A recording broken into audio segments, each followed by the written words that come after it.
मुंबईचा महापौर कोण ही चर्चा आपल्याला सर्वत्र आता पाहायला मिळते आणि तीच वेळ आता जवळ चाललेली आहे आणि म्हणूनच नेमकं महापौर निवडीची प्रक्रिया काय आहे हे आता आपण बघणार आहोत। नमस्कार, मी राजू सोनवणे, एबीपी माझामध्ये आपल्या सर्वांचं स्वागत आहे। आणि आपण पाहतोय का मुंबईचा महापौर कोण जशी चर्चा मुंबई नाही तर संपूर्ण राज्यभरात आहे, तशीच 29 महानगरपालिकांमध्ये कोणाचा महापौर बसणार ही सुद्धा चर्चा मोठ्या प्रमाणात आपल्याला ऐकायला मिळते। आणि याचं उत्तर जे आहे ते 22 जानेवारीला सकाळी 11 वाजता मंत्रालयामध्ये सोडत निघणार आहे आणि त्यावेळी ते हे उत्तर आपल्याला मिळणार आहे। मात्र मंत्रालयामध्ये ही सोडत नेमकी कशी निघणार आहे, महापौर कसा ठरवला जातो, कसं हे आरक्षण असतं हे आता आपण पाहणार आहोत। आणि हेच आपण पाहत असताना महापौर निवडीचं जे काही प्रक्रिया आहे ती चक्राकार पद्धतीने जे आहे ते आरक्षण काढलं जातं आणि त्यानंतर महापौर कुठल्या आरक्षणातून येणार आहे हे स्पष्ट होणार आहे। त्यामुळे सगळ्यात महत्त्वाचं का चक्राकार पद्धतीचं आरक्षण म्हणजे काय, तर आपण सगळ्यात महत्त्वाचं पाहतो आपण की स्थानिक स्वराज्य संस्थांमध्ये SCचं आरक्षण आहे, STचं आहे, OBC आहे आणि जनरल आहे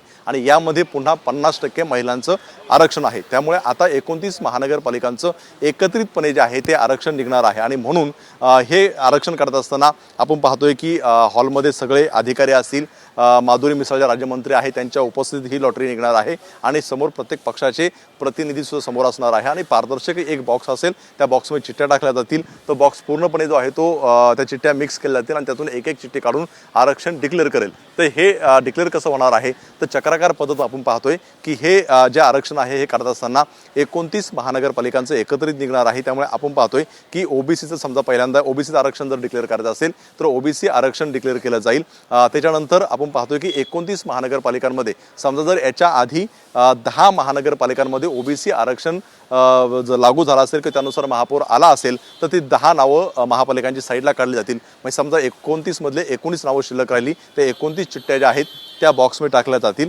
आणि त्यानंतर संपूर्ण मिक्स केल्यानंतर एक एक चिठ्ठी काढली जाईल आणि त्यातून OBCच्या जे जे काय आरक्षण आहे त्यानुसार किती 5-6 किती जागा येतील त्यानुसार त्या चिठ्ठ्या उचलल्या जातील आणि त्या जाहीर होतील आणि त्या महानगरपालिकांमध्ये OBCचा महापौर आरक्षण बसेल हे डिक्लेअर केलं जाईल। त्यानंतर समजा SC असेल तर SCचं सुद्धा आपण पाहतोय की 29 महानगरपालिकांमध्ये आधी जे आरक्षण 2004 नंतर बसलेलं आहे त्यातल्या महापालिका वगळल्या जातील आणि उर्वरित महानगरपालिका ज्या आहेत त्यांच्या चिठ्ठ्या टाकल्या जातील। समजा SCचं आतापर्यंत जर 9 झाल्या असतील तर 20 महानगरपालिका शिल्लक राहिल्या, 20 महानगरपालिकांच्या चिठ्ठ्या टाकल्या जातील आणि त्यातून एकूण लोकसंख्येच्या तुलनेमध्ये जे काही SCचे महापौर असणार आहेत तेवढ्या चिठ्ठ्या ज्या आहेत ते उचलल्या जातील आणि त्यातून डिक्लेअर केल्या जातील। असं हे चक्रानुक्रमे जे आहे ते आपल्याला सगळं हे पाहायला मिळेल। त्यामध्ये सगळ्यात महत्त्वाचं म्हणजे का एक प्रवर्गाचं आरक्षण करत असताना पुन्हा त्यामध्ये 50% महिला आहे, त्यामुळे 50% महिलांच्या दृष्टीने परत त्या चिठ्ठ्या काढल्या जातील, परत त्या टाकल्या जातील, 50% म्हणजे अर्ध्या चिठ्ठ्या परत उचलल्या जातील आणि त्यातून महिलांचं आरक्षण लागू होईल। अशा प्रकारची ही संपूर्णपणे प्रक्रिया असणार आहे। मात्र मुंबई महानगरपालिकेमध्ये थोडा आपल्याला एक वेगळा ट्विस्ट येताना पाहायला मिळतोय, कारण मागच्या जर सगळ्या 2004 पासून तर 26 पर्यंत पाहिलं तर SCचा महापौर झालेला आहे, OBC झालेला आहे, ओपन कॅटेगरीमध्ये झालेला आहे, मात्र ST कॅटेगरीतून महापौर झालेला नाही।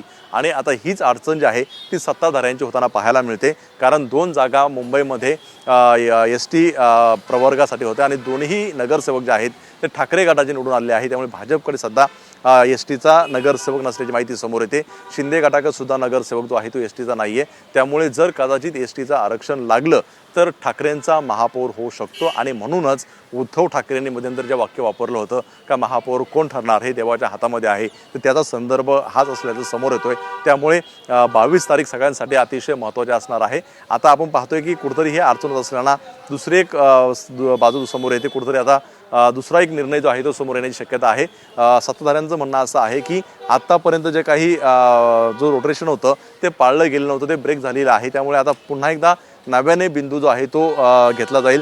त्यामुळे SC, ST, OBC आणि जनरल ह्या सगळ्या चिठ्ठ्या टाकल्या जातील आणि त्यातून एक चिठ्ठी काढून जे आहे ते आरक्षण लागू होणार आहे। जर तसं झालं तर त्यामध्ये आपण पाहतोय की पुन्हा एकदा मग SCचा होऊ शकतो, STचा होऊ शकतो, OBCचाही होऊ शकतो किंवा जनरलमधनं सुद्धा होऊ शकतो। पण जर STची जर चिठ्ठीवरती आली तर पुन्हा एकदा याही लॉटरीमध्ये सत्ताधाऱ्यांची अडचण जी आहे ती होण्याची शक्यता नाकारता येत नाहीये। जशी मुंबईची प्रक्रिया आहे तशी संपूर्णपणे ही राज्याची 29 महानगरपालिकांची असणार आहे। त्यामुळे 29 महानगरपालिकांमध्ये नेमका महापौर कोण बसणार आहे आणि कोण आरक्षणातून कुठला येणार आहे हे 22 जानेवारीला सकाळी 11 वाजता स्पष्ट होणार आहे। एबीपी माझा, उघडा डोळे बघा नीट.